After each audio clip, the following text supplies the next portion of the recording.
د کابل ښاروالۍ اړوند 22 مناهه کې 15,500 متره مربع ځمکه له غصب خلاص او کابل ښاروالۍ ته تسلیم شوه.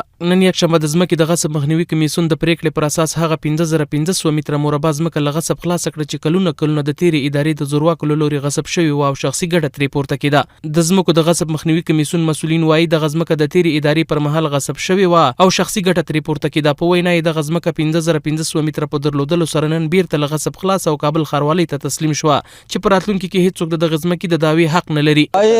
غصب شده بود، بله سال هاست که به غصب برادر تعلق داشت چې تصرف رو در غصب کرده بود، به شکل قانونی داده نشده بود.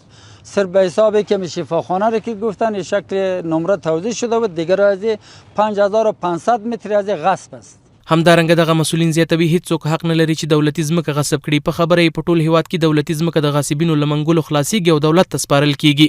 فرمان امیرالمومنین صاحب هستند که کسایی که زمینای دولتی را غصب کردن نه با خود از اونا کدام دوره حق داده میشه که به حساب یا به کرایه داده شود یا به اجاره داده شود یا به تملیک داده شود، با مغاصبین مطلق داده نمیشه. په ورته مهال د ځمکې غاصبین هم اعتراف کوي چې د تیرې ادارې پر مهال له دولتي ځمکې څخه شخصي ګټه پورته کوله. دوی وایي خوښ چې بیرته د ځمکه حکومت ته تسلیمیږي. خوشاله یې موږ وایي چې دا ټول همدغسې د ځمکه بیرته تسلیم سي، هغسې موږ خوشاله یې، موږ په خوش مینه راځه بیرته امارت اسلامي ته موږ دا ځمکه تسلیم کړله. کابل ښاریانو هم د ځمکو د غصب مخنیوي کمیسیون دغه اقدام وستایي چې دولتي ځمکه د غاصبینو له منګولو خلاصوي. دوی همداراز د اسلامي امارت له مسؤلینو وغوښتل چې په ټول هیواد کې ټولې غصب شوې ځمکې د غاصبینو له منګولو خلاصې کړي.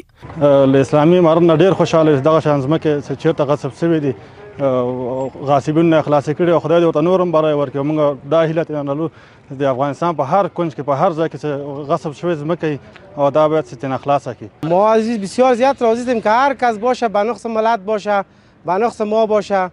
ما از امارات اسلامی بسیار تشکری خاص می‌کنیم که از دست مردم ها زمینای دولتی را میگیره و هر تصمیمی که سرش داره پیش میبره. ما بسیار خوش هستیم. دا په داسې حال کې د چې له دې وړاندې هم د 22 ناحیې د مسؤلینو له لوري په سلګونه جریبه دولتي ځمکه د غاصبینو له منګولو خلاص او کابل ښاروالۍ ته تسلیم کړه.